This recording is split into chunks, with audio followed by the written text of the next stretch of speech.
እዚህ የሌለ እዛ ያለ ዝም ብለሽ ሻንጣ ሞልታችሁ ላኩልኝ ላዶናይ።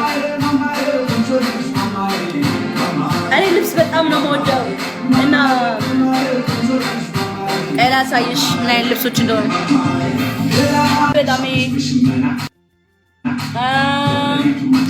ቱ ፒስ ማለት ነው።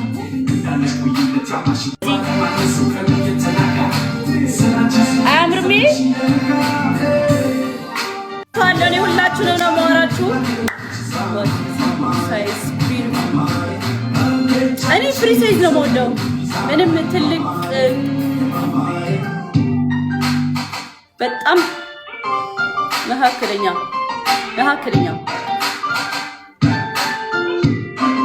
ደግሞ እንዴት ነው ደስ የሚሉት ፍቅራቸው ሲሰባሰቡ። ሰው ስለማይገናኝ ነው